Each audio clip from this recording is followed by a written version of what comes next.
Alan, Wasalan, you with the nasty pastor, and I'm back with another read from out of Ramses, the Son of Light, Volume 1, Series 1, out the collection. You know what I mean? Been a good read. I've been very entertained. I've been slightly educated. I'm getting a good understanding of this young man. You know, I'm getting a good understanding of this man that ruled our dynasty, that ruled our civilization, that, you know, changed some things, made some things possible.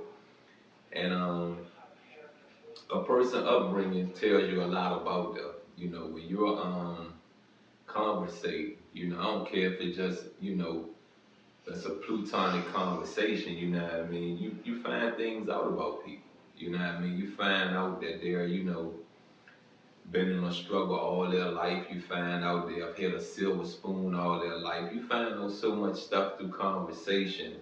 It helps you deal with a person. It helps you understand why people are the way they are, why this individual is the way they are. You know what I mean? There's, you know, men and women have trust issues. You got what I'm saying? Trust issues.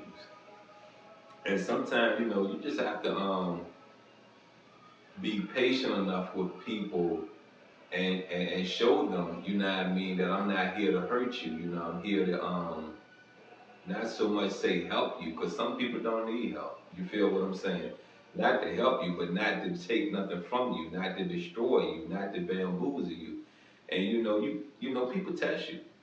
People do. People will test you, and just wake up. You know what I mean? Wake up and treat people accordingly. You know what I mean? Be straight up with people. This is how this is. This how that is. This how that is. You choose to stay around. You choose to stay around. You don't. You don't. You get what I'm saying? So I say this to you once again. You know what I mean? You with the nasty pastor. We're gonna get into this chapter read, and I believe we're on 15. We're still stuck on chapter 15. Yep, chapter 15. Suddenly the horizon cleared and the boat sped through greenish water toward a bank where fishermen worked. Naked, hirsute, they lived in rudimentary huts, work lines, purse nets, and hoop nets. Then slit the fish with long knives, gutted them, and dried them in the sun. Two of them were carrying a Nile perch, so huge the pole it was strung on sagged in the middle. Unaccustomed to visitors, the fishermen looked. Alarmed and hostile, huddling together, they brandished their knives. Ramses advanced to meet their aggressive stares. Bow to your pharaoh, he commanded. Arms rose, hands open, knives fell to the spongy ground. Pharaoh's subject prostrated themselves, prostrated themselves before their sovereign. Recovering, they asked him and his men to share their meal.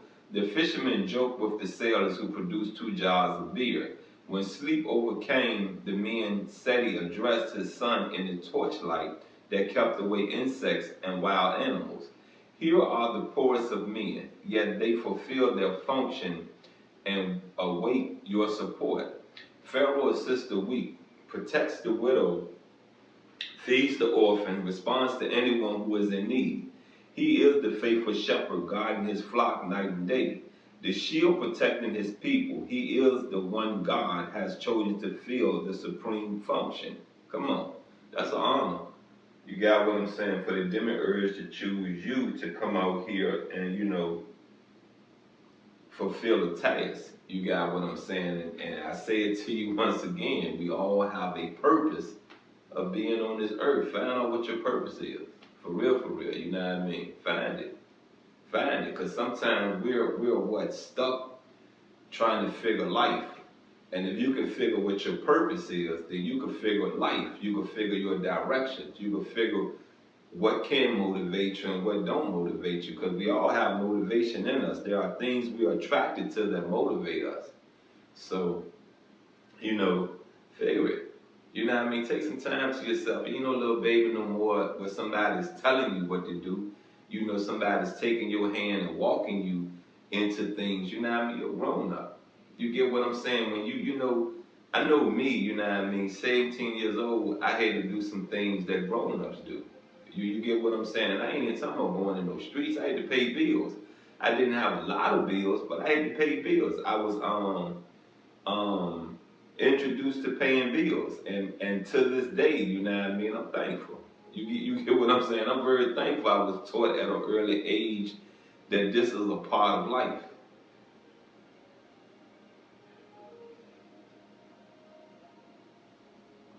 He is the one God has chosen to fill the supreme function, so that it may be said, in this day no one went hungry. There is no task more noble than becoming Egypt's Ka, my son, the whole country's nourishment. That's tight. That's deep right there. You got what I'm saying? Everybody relies on you for answers. Everyone relies on you for guidance. You know what I mean? That's deep. That's big. You know that to have that. Ramses spent several weeks with the fishermen and papyrus gatherers. He learned to identify many different edible fish, build light boats, find his way through the maze of canals and swamps, hone his hunting skills. He listened to these natural athletes tell of struggling for hours to land an enormous fish. Their life was rough, but they had no desire to leave it. The valley seemed tame and bland in comparison. A few days in civilization was enough for them. They sampled the woman's charms, ate their fill of meat and vegetables, and headed home to the delta. The prince absorbed their power, adopted their way of looking and listening, hardened in their company, never complaining when he ached with fatigue, and once again forget his privilege position. The fisherman marveled at his strength and cleverness. His daily catch soon equaled three of theirs. Now, give me a sec. Now you see like everything's man getting into, he just mastering it, right? Everything he getting into, he just mastering it, right? Only thing that I've seen that he didn't master, he didn't kill that bull in the beginning. He wounded the bull, he wounded the pig, the boar, but he did not. No, it was a bull. It was a bull. I apologize. It was a bull. He wounded the bull, but he didn't kill the bull. The test that was at hand, I believe you were supposed to kill the bull, and he killed the bull in the end. But let's get out. Let's finish this read up.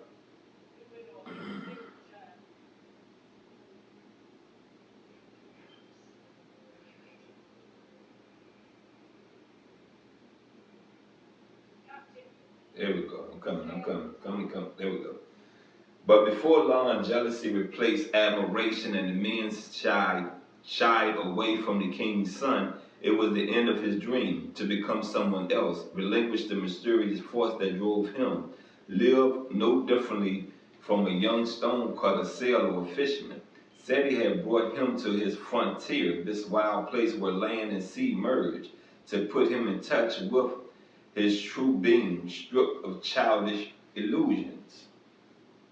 His father had left him here, but the night before the departure, he had seemed to be marking out a course for Ramses, stirring him toward kingship. His words were for no ears but his son's. No, it had been a dream, a moment of grace, nothing more. Seti spoke to the wind, the water, the vastness of the delta. His son was only a stand-in, bringing him to the ends of the earth. His father had shattered his vain hopes and fantasies. Ramses' existence would not be that of a monarch. His father's personality was imposing and inaccessible, yet he felt close to Seti.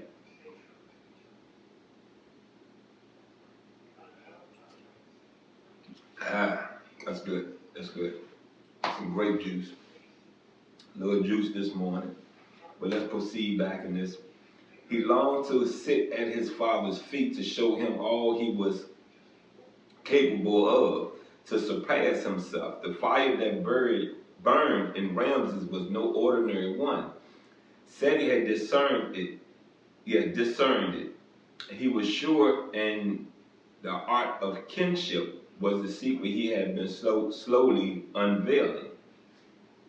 No one would come for Ramses. It was his decision when to leave.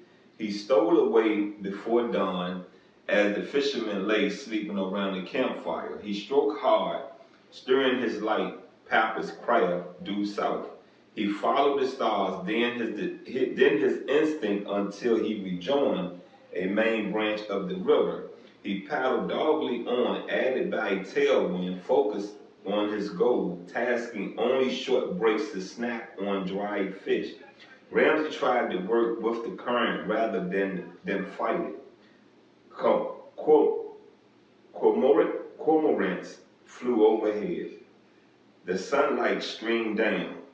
There were the delta ended.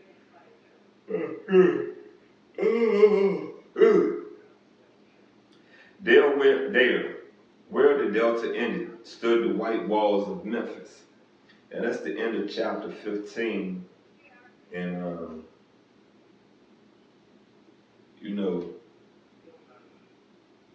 some of us don't, you know what I mean? Some of us don't need help. You got what I'm saying? Some of us are here to help.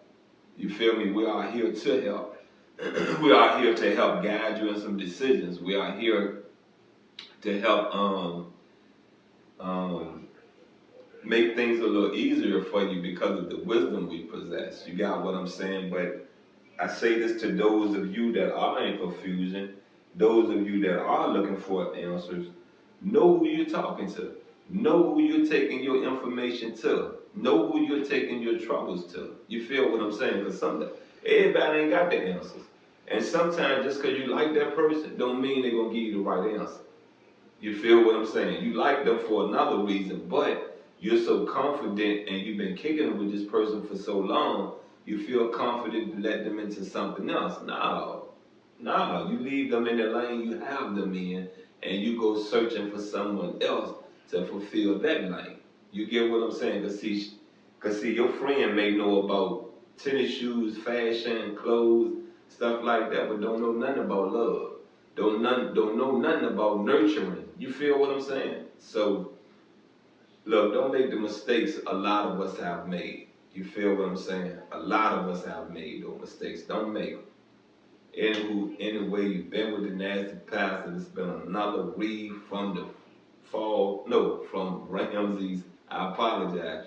From Ramses, chapter 15, volume 1, series 1. And next week, we'll be diving into chapter 16. I'm out.